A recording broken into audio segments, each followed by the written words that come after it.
Acharam a tela meio xoxa, meio apagadinha? Coloca aí lá. Coloca uma imagem. Não, apaga essa luz aí. Coloca a imagem anterior, aquela imagem. Estou achando sem brilho, não tá não, Felipe? Xoxo, xoxo. Não está sem brilho esse troço, não? Meu óculos que está sujo. Isso é possível. Isso é possível. Muito bem, irmão. Mateus 5. Hoje dos versos 38 ao 42.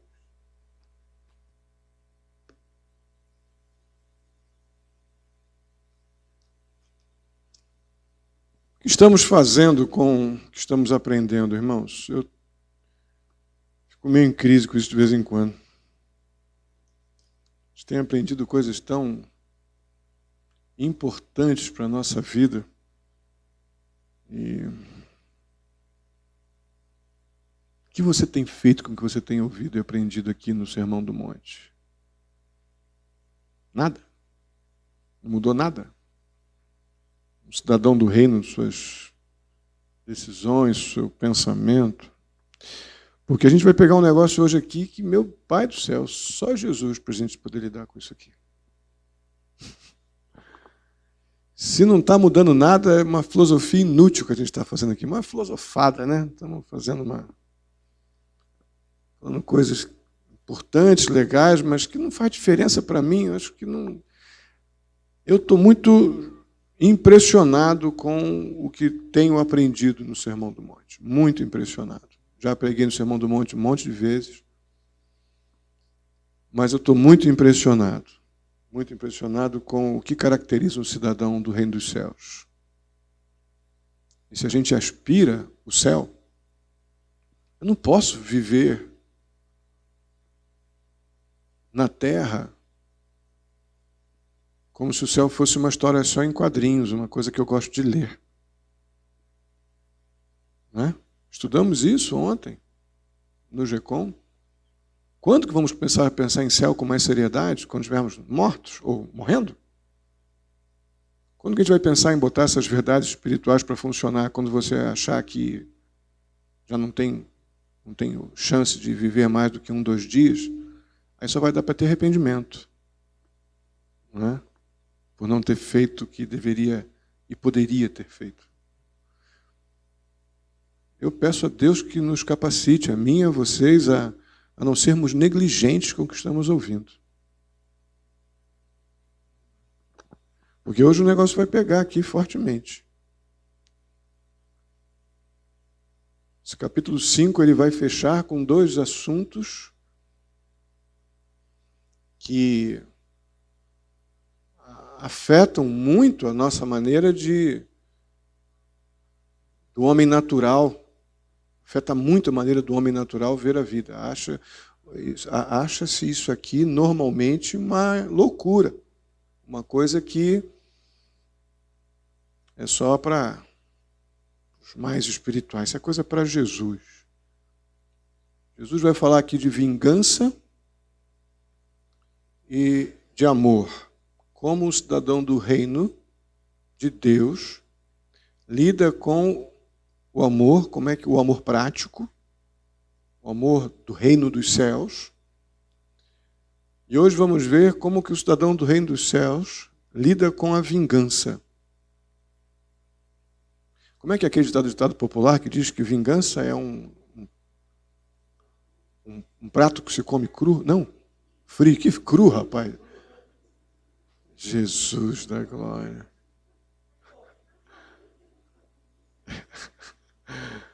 Você tem algum versinho para isso? Não? Não? Gerson e suas tiradas cecebosas. Ah, meu Pai. Eu acredito que esses 2 assuntos, vingança e esse amor aplicado, né, são assuntos que a gente admira na leitura, mas odeia na prática. nós lemos e achamos lindo. Puxa vida, olha o padrão de Deus de dar outra face. Bonito isso, não é para falar, né?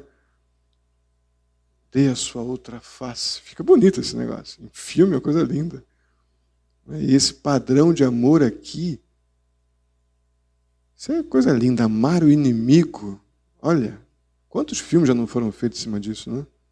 Então a gente ama essa questão poética, filosófica, da abordagem que é feita na Bíblia quanto à vingança, quanto ao amor, mas na hora que nós começarmos a olhar, que Jesus diz, olha, Jesus diz, no meu reino, o meu filho, os cidadãos do meu reino, eles vivem desse jeito. Então vocês estão proibidos de se vingar. E eu exijo que vocês amem os que te odeiam. Vamos mudar de assunto? Vamos para outra página? Né? Vamos pular essa parte? Ou vamos deixar na poesia que fica mais fácil? Não dá, né, irmãos? Não dá mesmo. Não dá mesmo. Muito bem.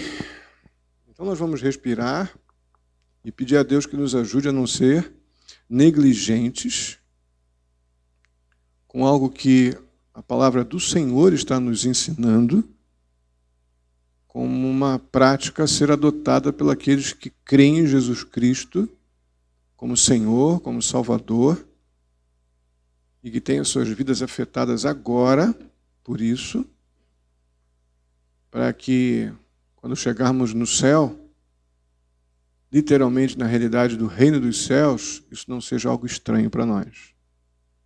Não é? Vamos ler dos versos 38 ao 42.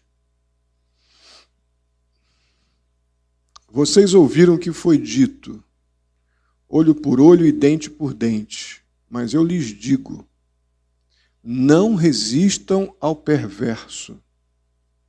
Se alguém o ferir na face direita, ofereça-lhe também a outra. E se alguém quiser processá-lo e tirar-lhe a túnica, deixe que leve também a capa. Se alguém o forçar a caminhar com ele 1 milha, vá com ele 2. Dê a quem lhe pede. E não volte as costas àquele que deseja pedir-lhe algo emprestado. Não vou nem dizer amém para não constranger ninguém. Vamos orar? Senhor, muito obrigado pela vida de cada irmão aqui. E eu peço ao Senhor, em nome de Jesus, que sejamos encorajados por essas verdades bíblicas e não frustrados. Nos ajuda, Pai, a estar contigo lá no monte, ouvindo o que o Senhor tem para nós. Mais uma vez, nos dê responsabilidade para com aquilo que estamos ouvindo. Assim eu te peço em nome de Jesus. Amém. Muito bem. Então, o nosso Senhor Jesus Cristo, ele espera que o cidadão do seu reino, diante do perverso, é o que vemos aqui no final do verso 39, na metade do verso 39, não resistam ao perverso.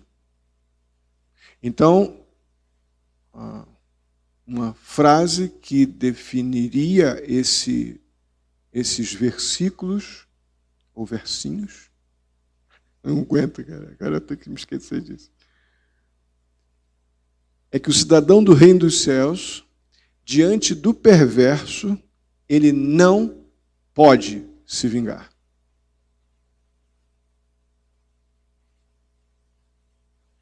É o que estamos vendo aqui. Jesus está repetindo no verso 38 algo que vem direto da lei mosaica. Vocês ouviram que foi dito, olho por olho e dente por dente. É isso que os fariseus, os escribas, os sacerdotes das sinagogas estão falando agora em alto som. Olho por olho, dente por dente. Se você me ferir, eu vou ferir você também. Se você me bater, eu vou bater em você também. E eles estão usando os argumentos da lei, como nós já temos falado anteriormente. em benefício próprio, não com a responsabilidade de honrarem o dono da lei, o mentor da lei. E o Senhor Jesus faz questão de repetir o que eles citam da lei, que é a tônica dos argumentos deles nesse tema da vingança, que é olho por olho, dente por dente, a lei de Moisés diz assim. Mas a gente precisa lembrar que a lei de Moisés era um código também, além de um código moral, onde vemos ali em Êxodo 20, que é um código moral. A lei de Moisés, nos capítulos 21 até o 23, também é um código civil. Vocês estão com calor? Então, querem ligar alguma coisa aí? Acho que as janelas de cima não estão abertas. Isso, sem dúvida alguma, trava tudo aqui dentro, né? Então tem que abrir a parte de cima aí, ligar alguma coisa, porque está calor.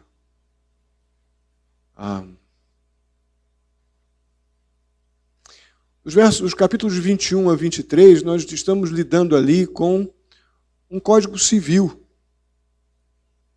Enquanto que, mais especificamente, mais literalmente, Êxodo 20, estamos lidando com um código moral. Ou seja, os capítulos 21 ao 23 vão lidar com as demandas do dia a dia dessa nação que acabou de nascer. Olha, você que compra, você deve comprar o preço devido. Se você comprar num preço maior do que é o devido, você deve procurar a pessoa que te vendeu e cobrar que ele te dê a diferença de volta. Ou te reembolse com alguma mercadoria, enfim.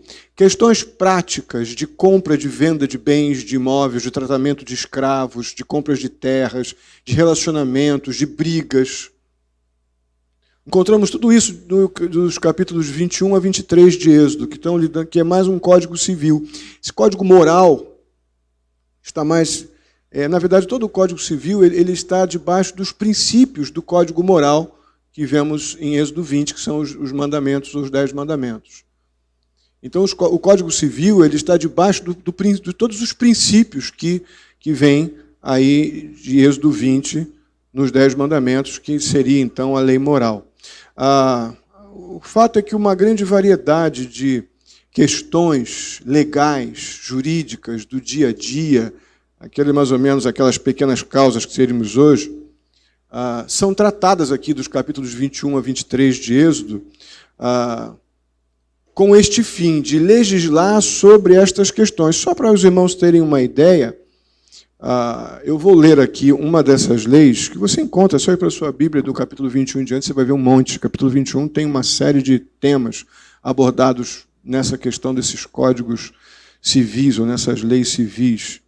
Mas o objetivo dessa lei rigorosa, que estabelece princípios de legalidade ou de respeito mútuo, de justiça, na compra, na venda, na briga, na disputa de alguma coisa, o motivo disso era reprimir a vingança.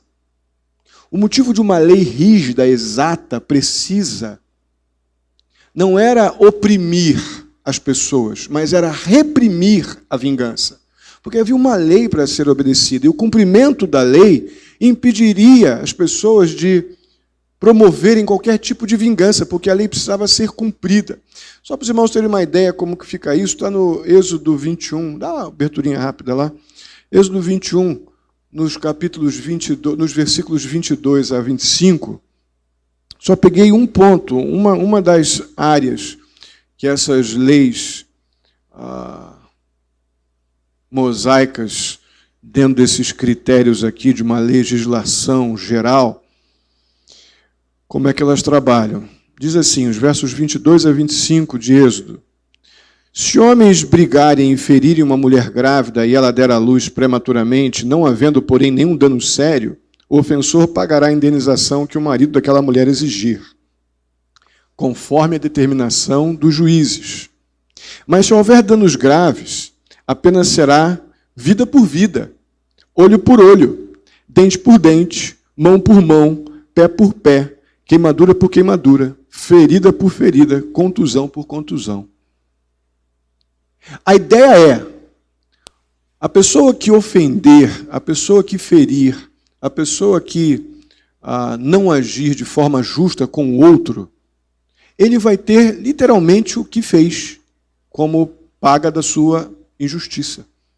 É aquilo que se chama de leis exatas. O objetivo de Deus estabelecer esse código de leis civis e leis morais, o objetivo era esse: reprimir ou impedir a vingança. Existia lei. E a lei ela não amenizava para lado nenhum. Era a lei que cobria a culpa ou o prejuízo na mesma proporção do prejuízo que foi causado. Este era o objetivo, então. Mas, como sempre, ou como estamos observando, os escribas, os fariseus, eles evidentemente queriam dar um jeitinho nisso e estender esse princípio, não penetrar no princípio da lei, na alma da lei, como Jesus vinha dizendo, vocês têm que entender a essência da lei. Não, eles estendiam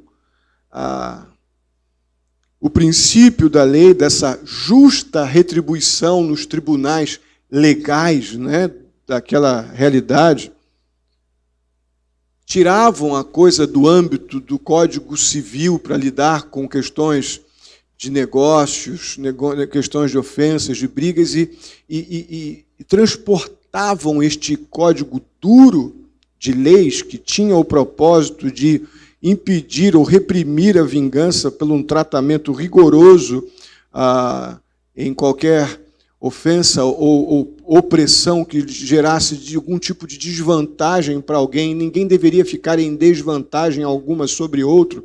Eles vão e desvirtuam a coisa e transportam o princípio da lei para relacionamentos pessoais.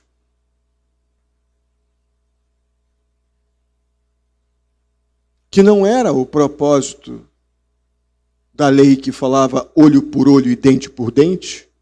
O propósito não era lidar com relacionamentos pessoais. O propósito era lidar com questões do dia a dia, da vida, da dinâmica da vida, de se comprar, vender, gritar, falar, socar, enfim, prejudicar alguém. Eles não, eles vão e empurram a coisa para gerar um tipo de argumento para poderem, então,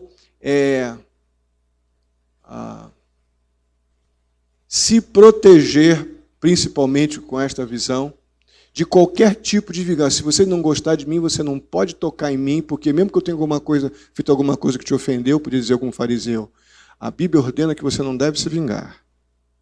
Deus ordena, a lei de Moisés. Enfim, eles queriam usar este argumento, essa manipulação da lei para justificar a vingança pessoal. Eles queriam se proteger e, ao mesmo tempo, queriam poder vingar-se. Eles queriam poder ferir o outro. Você não gosta de mim, então eu vou te matar, porque você tem que gostar de mim. Coisa séria. Só que eles estavam ignorando um outro problema sério também, que é dito lá em Levítico 19, 18.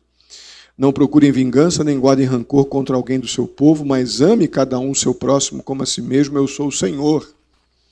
Está em Levítico 19, 18. Mas eles queriam apenas manipular o princípio da lei. Que ainda que severo, o princípio da lei, ainda que rigoroso, exato, esse princípio da retribuição judicial, esse princípio ele estava sendo usado exatamente como desculpa para aquilo que ele deveria abolir, ou seja, deveria abolir a vingança. E os fariseus estavam usando esse princípio para poder se justificar no uso da vingança e se protegerem de algum tipo de vingança contra eles. Eles queriam o direito de vingar-se, mas queriam proteger-se de sofrerem algum tipo de vingança. Uma raça bem complicada. Aí Jesus contradiz o princípio, ou melhor, de forma alguma, Jesus ele não está contradizendo o princípio da retribuição direta e exata. Esse é um princípio justo. Esse é um princípio que, para aquela realidade, para aquela cultura, para aquele momento, e até para os dias de hoje, né, quem dera as pessoas que fazem o que fazem com a gente aí na política e de forma geral, recebessem o que fazem contra os outros, né? Então é um princípio de justiça, essa retribuição judicial na mesma proporção. Jesus não vem contradizer isso, mas o que Jesus vai fazer mais uma vez é explicar o verdadeiro sentido da lei e penetrar, né, na essência da lei. O que Jesus afirma aqui é que, embora a lei ela pertença aos tribunais legais e aos juízes, ou também ao juízo de Deus, a lei tem ela pertence a este ambiente, ela, de forma alguma, essa lei da retribuição se aplica aos nossos relacionamentos pessoais. De forma alguma. Ou seja, nossos relacionamentos pessoais estão baseados no amor e não na vingança. Algum tipo de justiça própria. E é aqui que a gente entra em crise, aqui que vai começar o nosso problema.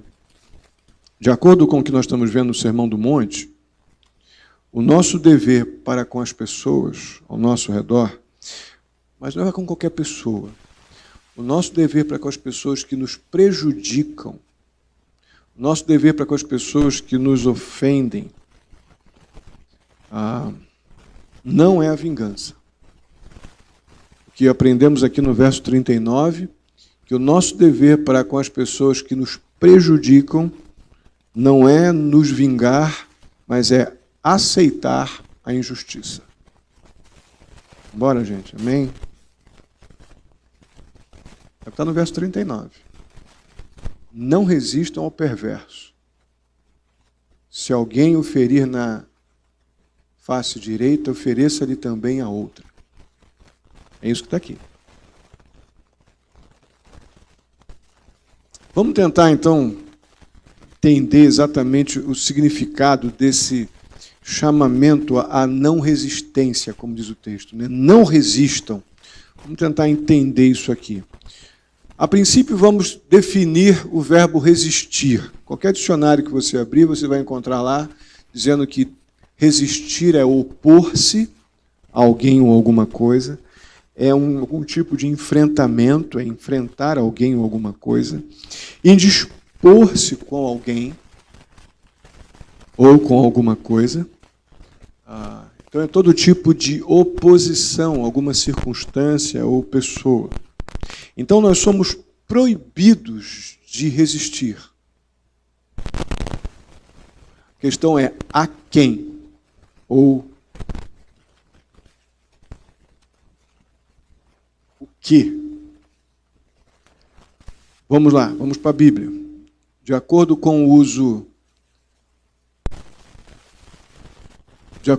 mais negativo, o principal uso negativo desse resistir, é aquilo que eu devo resistir, certamente, nós vamos usando pela perspectiva negativa, nós não devemos de forma alguma resistir a Deus. Nós não devemos resistir à vontade de Deus. Nós não devemos resistir à sua verdade, não devemos resistir à sua autoridade. Isso encontramos em uma série de textos bíblicos no Novo Testamento e no Antigo Testamento. Por outro lado, nós somos constantemente exortados na Bíblia a resistir ao diabo. Sujeitem-se a Deus, resistam a Satanás e ele fugirá de vós. Pois é, tanto Pedro quanto Tiago, eles nos dizem que nós devemos nos opor àquele que é o maligno, que é o diabo. Devemos nos opor aos poderes do mal. Aí depois você pode olhar em Efésios capítulo 6, verso 13, 1 Pedro capítulo 5, verso 9, Tiago capítulo 4, verso 7. Você vai encontrar muita informação sobre este assunto que nos é comum. Nós não devemos resistir a Deus de forma alguma, mas devemos resistir Satanás, os poderes do mal, A questão é, como é que é possível Jesus nos mandar não resistir ao perverso? Satanás não é o perverso? E agora? Irmãos, nós não estamos sendo proibidos de resistir ao maligno e aos poderes do mal. A palavra de Deus está nos exortando, o Senhor no monte está ensinando que nós devemos resistir, ou melhor, estamos proibidos de resistir à pessoa má. Eu não estou sendo proibido de resistir ao maligno. O que estamos vendo é que nós somos proibidos de resistir à pessoa má, ou àqueles que nos fazem mal.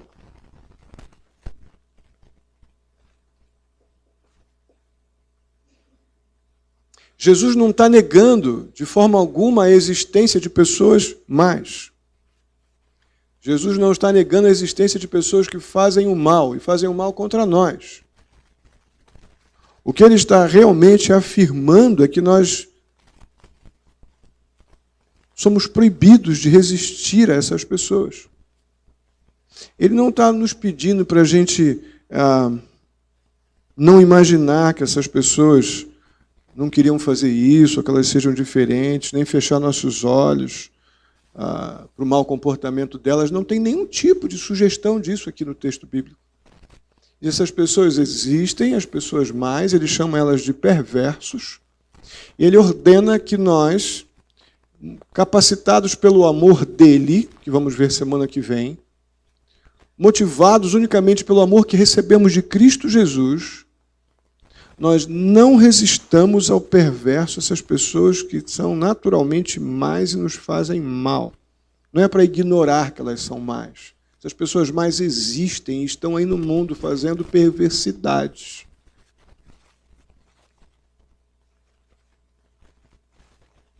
Então, o que nós temos que encarar é que o que Jesus não permite aqui é a vingança.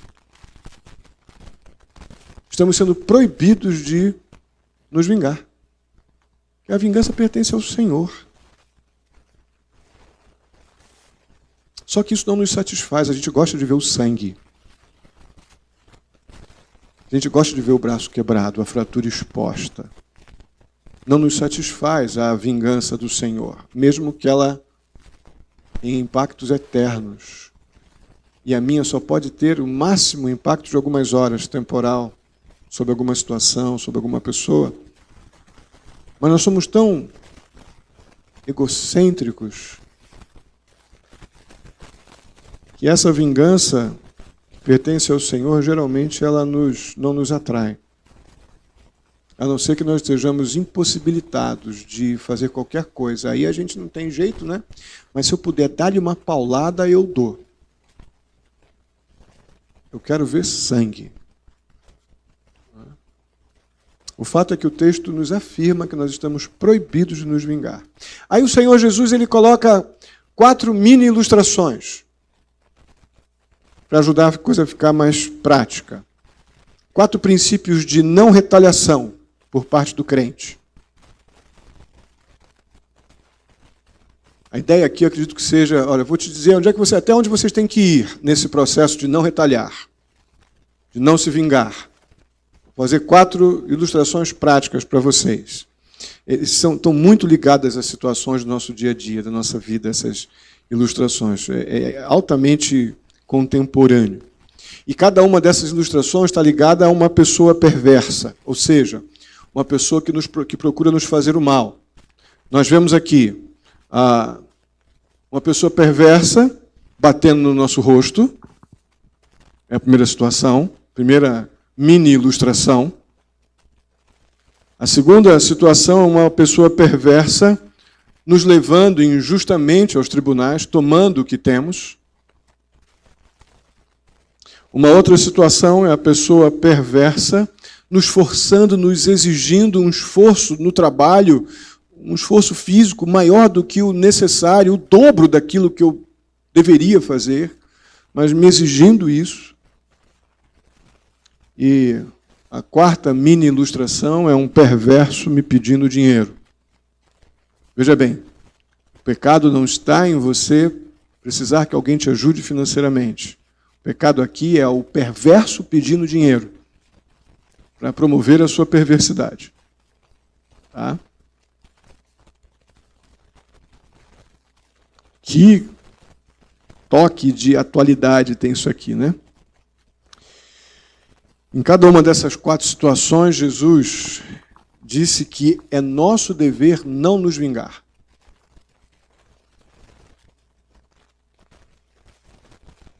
Ele ainda anda um pouco mais dizendo que não somente é dever nosso não nos vingar, mas até mesmo precisamos permitir que a pessoa perversa ela ainda dobre a sua perversidade contra mim. É o que vemos aqui quando é ilustrada a ideia de que, no final do verso 41, ou se alguém o forçar a caminhar com ele 1 milha, vai e ande 2.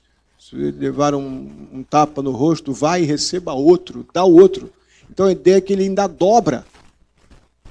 Eu devo permitir que o perverso dobre a sua perversidade sobre mim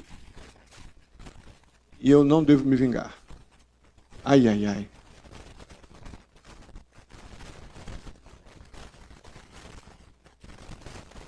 Ou seja,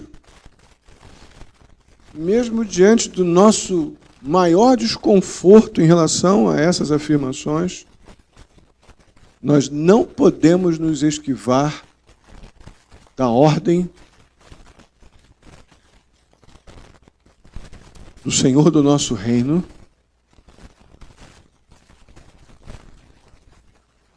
de não retaliação, e nos submeter às exigências do reino de Deus, do reino dos céus, e obedecê-las literalmente. Ufa! Isso pode parecer impensável, né, irmãos? Mas se a gente... Eu não vou usar, não temos tempo para usar todas as ilustrações possíveis, mas nós temos uma suficiente. É fácil pensar no Senhor Jesus nessa circunstância. Pode parecer meio louco, meio desproporcional a ideia de... filosófica demais, né? Bonitinha no papel. A ideia de oferecer a face esquerda a alguém que já tenha batido na direita. Pode parecer uma coisa meramente filosófica, que a gente fala para ficar bonito no discurso e tudo mais. Se a gente pensar, até comentei ontem em Estiva, que o bater no rosto, você bate no lado direito com a parte interna da mão, mas até hoje, até os dias de hoje no Oriente Médio, o voltar com as costas da mão no rosto da pessoa que você bateu é uma injúria de proporções enormes. Enormes. É o ápice da humilhação. Uma pessoa, depois de ter batido no seu rosto com a mão espalmada, voltar e bater com as costas da mão no teu rosto novamente. É exatamente isso que está sendo aqui dito por Jesus. E provavelmente Jesus não tinha em mente um insulto incomum, não. Mas ele está, sem dúvida, preparando os discípulos para serem chamados de hereges, para suportarem essa humilhação, porque essa aí é pequena diante do que viria, do que estava por vir, como aqueles que anunciariam o reino de Deus e pregariam o arrependimento. Que isso era café pequeno diante do que estava por vir. Mas o fato é que esse é o padrão que Jesus exige. Não somente que Jesus exige, mas esse é o padrão que Jesus cumpriu. E é aqui que nós temos que perceber a que distância estamos de Cristo. Jesus é uma mera figura literária? Ou Jesus está vivo? E você vive de fato, e nós vivemos de fato para honrá-lo e servi-lo? Ou é apenas uma figura de livro? Ou uma imagem de parede? Porque Jesus não somente nos exige esse padrão, mas ele cumpriu literalmente esse padrão. Jesus, com aquele autocontrole que nós aprendemos lá no retiro, no acampamento, e com amor a Deus e amor pelas pessoas que viriam a recebê-lo como Senhor e Rei, pelos quais ele morreria na cruz, ele passou por tudo isso, tomou bufetada de tudo quanto é lado, da cara, do corpo, paulada, chicotada,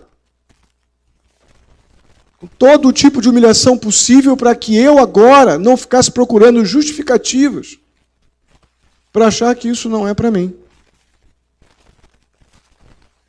Depois vocês vão lá para Isaías 50, capítulo 6, Mateus 14, 65 e 15, do 16 ao 20, vocês vão ter bastante material para ler sobre isso.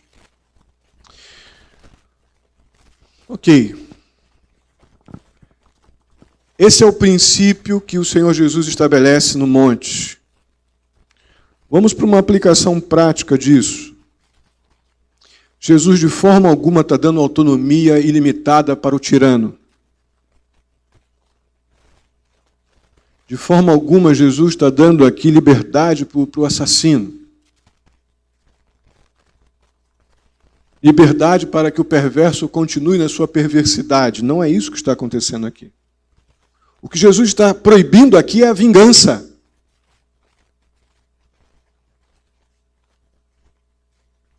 Ele não está promulgando uma carta patente para a bandidagem.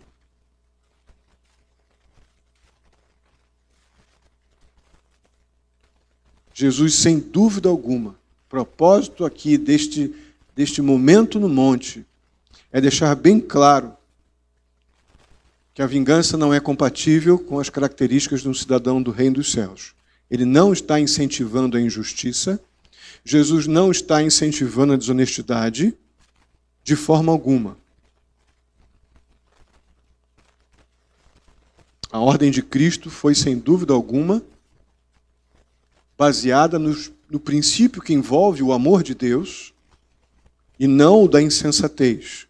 Jesus não está ensinando nenhum tipo de irresponsabilidade que incentiva o mal, pelo contrário, mas Jesus está encorajando a paciência, o autocontrole que renuncia à vingança. É isso que está sendo ensinado. Num padrão de quem tem autoridade para fazê-lo. Como homem,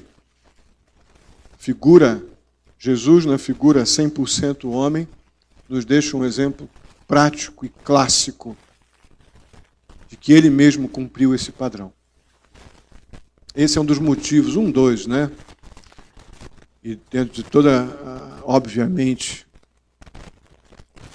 a minha incompetência para muitas coisas, eu batalho com as pessoas que eu lidero, que eu ensino, que não ensine de garganta.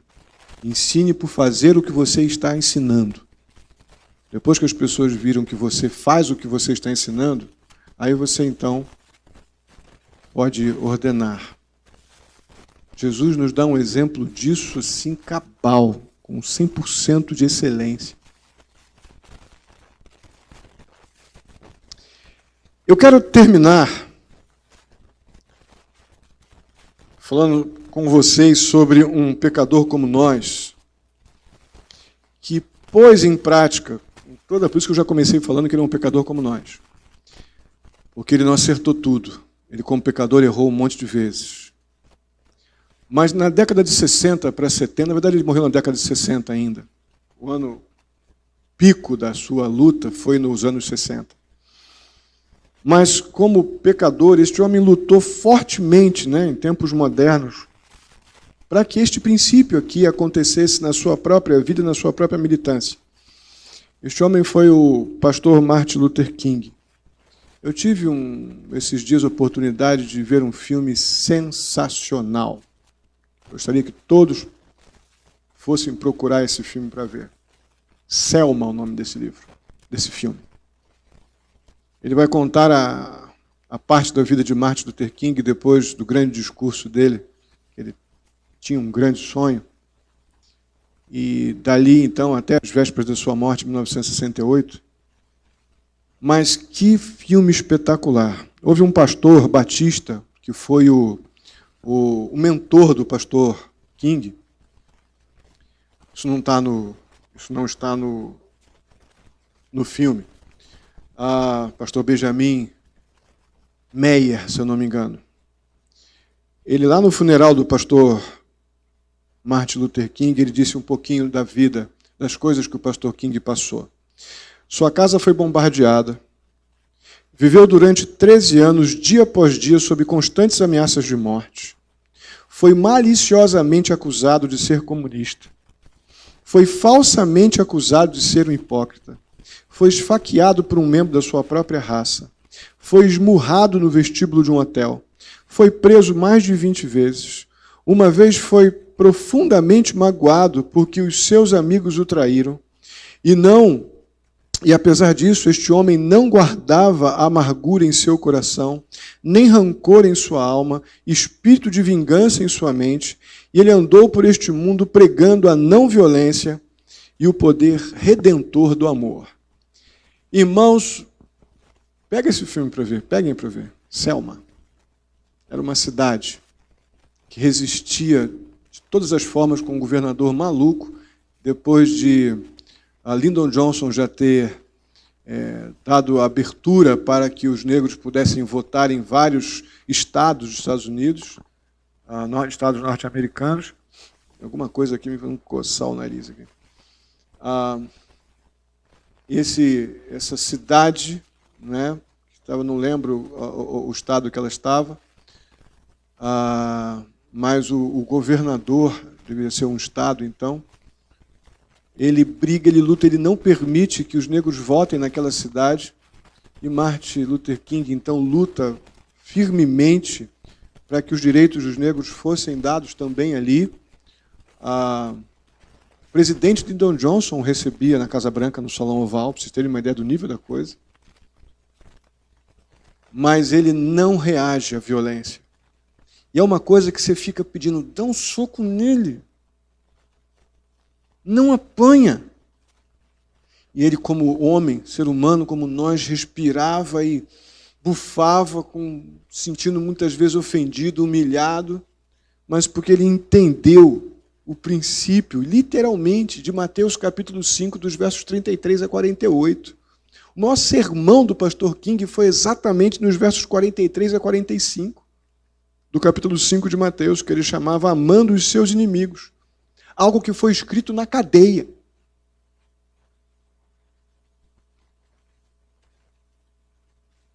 Pastor King passou a maior parte da sua vida aplicando os princípios bíblicos de Mateus 5, dos versos 33 a 48, na sua luta contra a crise racial, o preconceito racial que havia nos Estados Unidos. Ele passou a maior parte da sua vida nessa luta. O grande objetivo do pastor Martin Luther King era enfrentar o ódio sem vingança e com amor. Era a grande frase que ele, baseado em Mateus capítulo 5, nós estamos lendo aqui agora. Mateus capítulo 5, dos versos 33 ao 48. Grande frase que ele repetia com os seus aliados: vamos enfrentar o ódio sem vingança e com amor. Sabe por quê, irmãos? Que o pastor King, ele cria no princípio pelo qual o Senhor Jesus diz: não se vinguem, mas mostrem o amor, o meu amor, o amor que eu demonstrei para vocês. É isso que o pastor King, eu acredito que tinha em mente. A ideia dele não era apenas ganhar a liberdade. Acredito que era também ganhar os seus próprios opressores.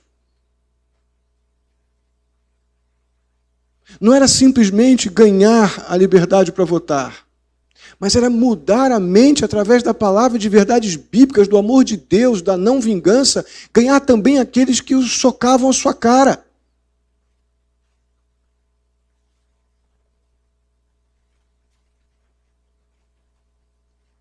Não estou de forma alguma lidando com algo simples aqui. Mas a questão é que nós temos que pensar o que nós queremos. Nós queremos ganhar as pessoas para Jesus ou nós queremos ganhar a briga? Nós queremos ter a vantagem e ter supremacia sobre as coisas, direitos e poder. Ou queremos que as pessoas ao nosso redor vejam um Cristo em nós e fiquem sem saber o que fazer, perguntando por que você é assim, o que você faz para ser assim. E então você testemunha, não sou eu não, é o amor de Deus que está em mim. Uma carência absoluta disso, no mundo que a gente vive, total. Eu creio que é por isso que para nós é uma coisa tão contra a cultura, como diz o pastor John Stott.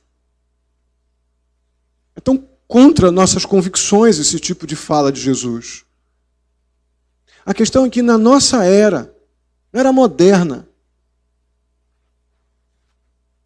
houveram homens como o pastor Martin Luther King, que morreu assassinado, mas tenho convicção completa que muita gente viu o amor de Deus.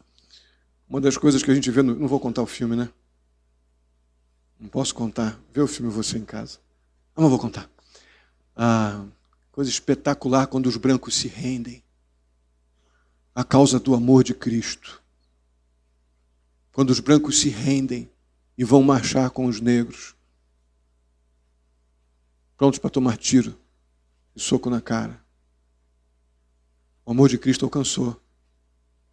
A não vingança, em nome do amor de Cristo, alcançou a mente de um país que até então estava ainda sob os efeitos de uma profundo preconceito, e foram sendo libertos pela decisão de um homem de pôr em prática Mateus 5, dos versos 33 a 48. Às vezes lidamos com desafios grandes de pessoas que nos ofendem, pessoas que nos humilham, e a gente quer ganhar na marra, na força ou no grito. Às vezes a gente até pode achar que consegue. A questão é, você com a tua fé em Cristo Jesus, talvez como eu, talvez a gente ganhe no grito e a pessoa talvez não queira nunca mais saber de um crente porque não viu nada de Cristo em nós. Nada. Mas a gente ganhou a disputa, ganhou a briga. Mas o princípio da vida cristã, do perder para ganhar, eu já falei tantas vezes aqui, disse ontem Estiva também, está mais de uma vez de pé aqui. Né? Para que a gente tenha a vida eterna, nós precisamos morrer, não precisamos? Não vamos na necessidade que a semente murche, para que ela possa ir para o solo e no solo, então, crescer e dar fruto. Creio que a gente tem que aprender a perder, irmãos. Nós gostamos de ganhar todas. Tem que aprender a perder, porque biblicamente, perder é ganhar. Dentro da perspectiva de Mateus 5, 33 a 45, 33, 38 a 42, perdão. A ordem de não vingar é literalmente para que o amor de Cristo seja maior do que o meu desejo de vingança. Amém? Vamos ficar de pé. Vamos orar por nós, né? Vamos orar por nós, porque a coisa aqui é pegada.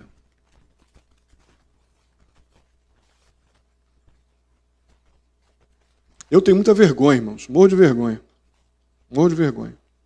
Tive muita vergonha quando estudava esses dias esse assunto. Porque eu, como vocês, pecador como vocês, eu gosto de ganhar. E aprendi bastante naquela época aqui do mal que foi feito. Aprendi a não brigar, e foi um tempo muito precioso de crescimento espiritual. Mas as fases de crise passam, né? E a gente volta a ficar forte. E a pior coisa que tem é a gente querer ficar forte. Achar que está forte, pelo menos. Por isso que o apóstolo Paulo tão zelosamente diz, quando eu estou fraco, é que eu estou forte. Quando a gente está bem amassadinho pelas circunstâncias, a gente tem a capacidade de contar com o amor de Deus e entender que a vingança pertence ao Senhor. Mas passam as fases e a gente volta a ficar ignorante espiritualmente, né? Que Deus nos ajude a não precisar fazer 147 anos como Jacó, né, para aprender o que temos que fazer. Oremos. Santo e amado Deus, quanta humilhação, Senhor. Como é grande a tua justiça e como é grande o meu pecado. Como é grande o teu amor, ó Pai. Como é grande a tua graça. Que de forma tão paciente vem ao nosso encontro, nos exortando, uma mudança de mente, pelo menos. Por agora, o que eu peço em nome de Jesus é uma mudança de mente. Que a partir daí, então, tomemos decisões que revelam a nossa cidadania. Tem misericórdia de nós, ó Pai, porque somos pecadores. Que esse teu padrão alto e perfeito, ó Deus, seja o nosso desejo, nosso alvo contínuo. Que a gente não tenha que esperar a morte, ó Deus, para começar a agir como cidadãos dos céus. Muito obrigado pela tua palavra. Tem misericórdia de nós, ó Pai. Nos ajuda a ter uma mudança de mente em relação àquilo que ouvimos. Eu te peço isso em nome de Jesus. Amém. Vamos lá.